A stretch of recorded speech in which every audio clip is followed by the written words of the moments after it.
All right, 1.3 topic question number 3. There's the data that's provided, and they're asking, there's some statements that talk about, that refer to what this object is doing in terms of its velocity and acceleration. And I think it was, let me see, let me check what it was asking for. It has to do with, if you look at the statements, all the choices, they have to do with initial velocities and accelerations.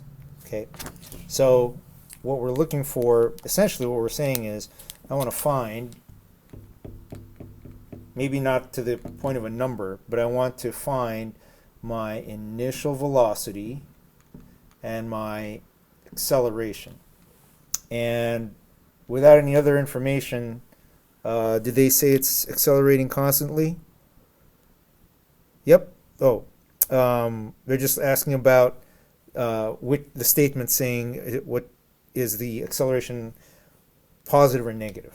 Okay, so uh, not really a problem solving or mathematical procedure, but this is very, conceptual, or based on definitions.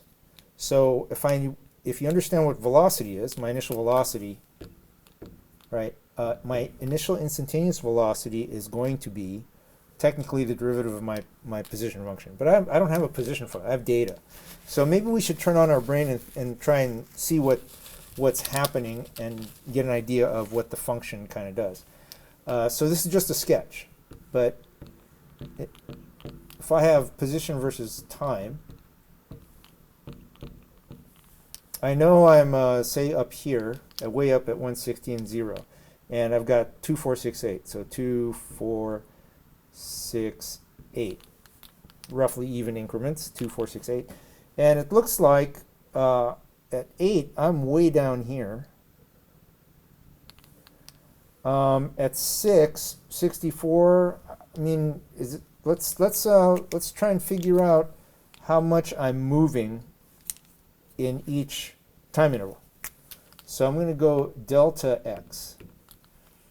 And from 160 to 36, what is that? 24? I went down 24 meters, right? From 0 to 2 seconds. From 2 to 4 seconds, I went down how far? I went down 32. Okay, and then from 104 to 64, I went down 40. And then from 64 to 16, looks like I went down 48. So minus 48. So from each x, this is showing me how much it's changing. And it looks like with every time interval, 2-second time interval, I'm traveling farther in the negative x direction. So roughly speaking, at 2 seconds, if this is 24, then at 4 seconds, I'm going to eyeball this. It's a little more, and a little more, and a little more. Okay, now I'm not, again, I'm just doing this to get my brain to think here. But from 6, so this has to be, so if I go backwards, from 8 seconds to 6 seconds is my biggest delta x, right? So maybe I should give myself a little scale, just to kind of see what's happening. Got a nice big fat number there, but I'll just mark this off in halves. So in even increments, so those are roughly evenly spaced tick marks. It doesn't have to be super accurate. I'm just trying to get my brain to see what's going on. If I go backwards, it might be easier. I know that at 8, I'm basically at 16, and I'll just make it look like, since I don't know what these scales are, that's a tenth of that, right? So roughly a tenth of this distance. I guess I was okay, right about there. Okay. Then at 6 seconds, I was 48 meters higher, right? 48 meters.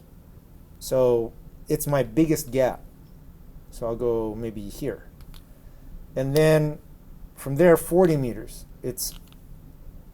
It'll increase by less than this, right? So I'll just go a little less, and maybe right there. Whoops, it's way over here. And then a little less, so I'll just shrink it, maybe here, and then a little less. So maybe I'll put this, I don't know, somewhere around there. But it's doing that. So roughly you can tell by looking at delta x, it's not linear, right? My delta x over the same time interval is increasing. So I've got something doing this. Well, if that's the case, my initial velocity, now that I've got the shape of a graph, right? I could tell that if I'm going from 60 to 136, my average velocity in that time span is negative 24. Or I'm sorry, negative 24 over 2 seconds. So my V average from 0 to 2 seconds, that average velocity is delta x over t, but delta x is negative, so I've got negative 24 over 2, and I've got minus 12 meters per second. That's average velocity. You could do this for every increment. So from 2 to 4, your average velocity, it's not a derivative, right? I'm doing a delta, not using calculus. But from 2 to 4 seconds, I've got a negative 32. That's my delta x over that. So what's that? Negative 16 meters per second, et cetera, and then negative 16, negative 20 meters per second, and negative 24 meters per second. So these are all average velocities.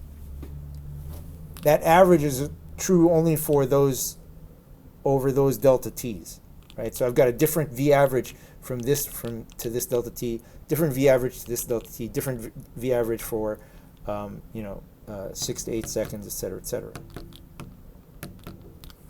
Okay, but that kind of gives me a sense of what's happening, right? All my velocities are negative. So my initial velocity, my velocity at 0 seconds, has got to be negative. If I've got a negative velocity this way. You can also tell from the graph, a tangent line, if you can, even just an approximation is fine. If you approximate the curve, you know that you could tell, since in 2 seconds I've already got, based on this data, I have to presume it's smooth in between data points.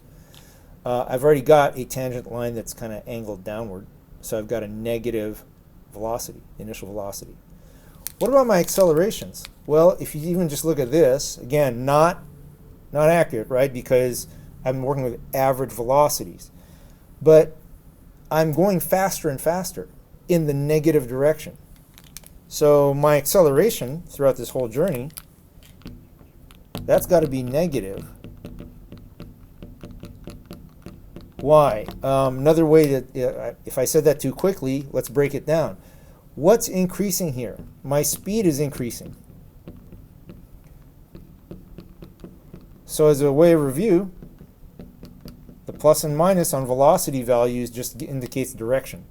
How fast I'm actually going, which is speed, is the absolute value, right? So I'm going 12, 16, 20, 24. I'm definitely going faster and faster. But to go from faster in the negative direction, it's also increasing in the negative direction.